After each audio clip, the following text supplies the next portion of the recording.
Greetings YouTube. Today I'm going to discuss the D&D setting Xcrawl. Now, I love alternative histories, speculative histories if you will. What if China never closed its borders? What if the Muslims took over all of Europe? What if when the Europeans got to North America, the Native Americans had a much more advanced metal-using culture? That kind of thing. I eat it up. When I read fiction, I read a lot of alternative fiction. And I enjoyed it.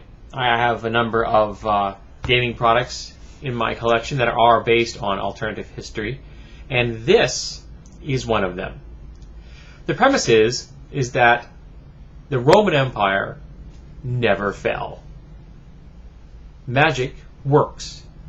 The D&D setting is essentially a functioning universe in the 21st century.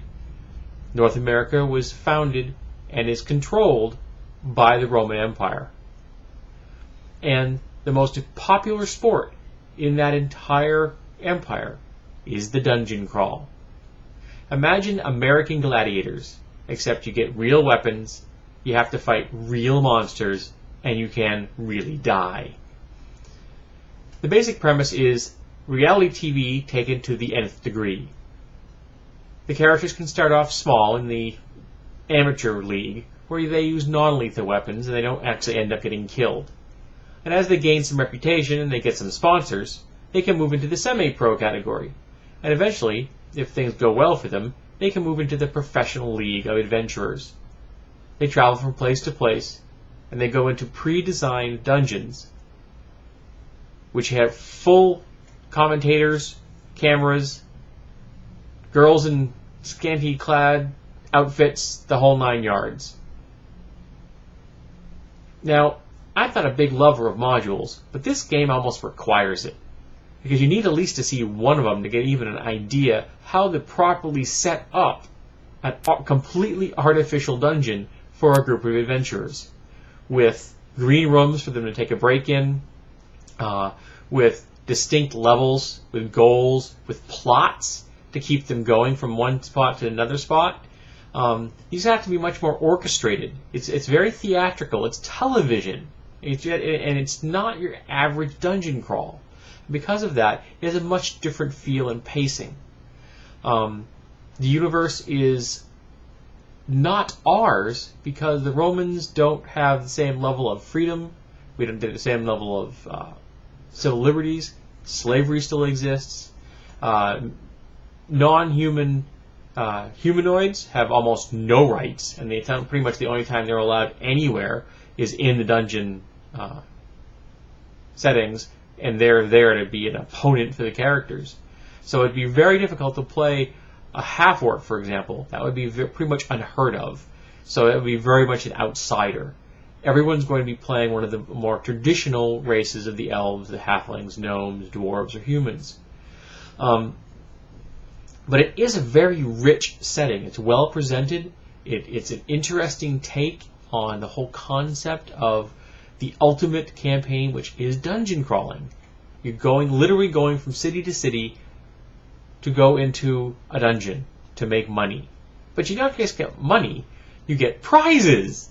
You can get cars, living room sets, year supply of Imperial Cola, all kinds of interesting and potentially useless gifts.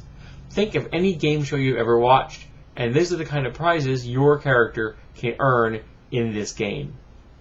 There's also a book which deals with some of the organizations that the adventurers may be a member of, like a Magic Users Guild, a Thieves Guild, things like that. I can't remember the name of the book, sorry. I do have it somewhere. And I also picked up at least one of the modules so I could look at how they laid it out. And there are a number of other modules available which are full-blown dungeon crawls, multiple levels. And some short ones might be just single level, but some of the big ones could be 3 or 4 levels that would be played out over a 3 to 5 day time span and shown live on television. It's a great idea. I mean, I can't imagine really building a long-term campaign around this.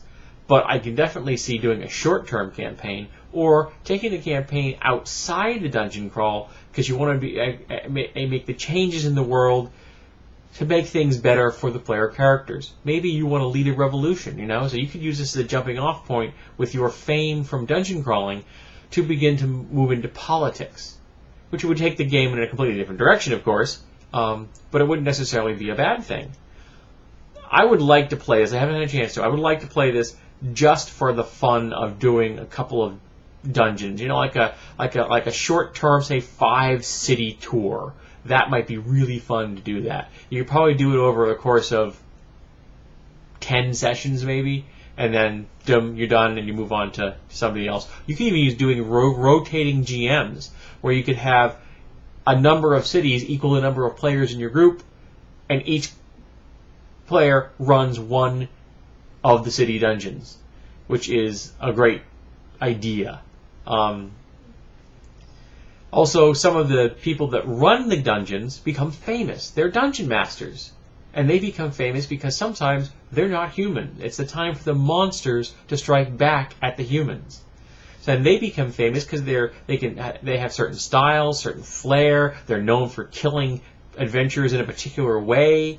They like to taunt people in a certain manner, that kind of thing. So you can have an interesting NPC selection that become opponents to the character over time. Now, you're not going to be the same dungeon master in these dungeons is not going to be facing the characters every single time. But if they get into the big leagues, there's definitely a possibility you could be facing the same person more than once.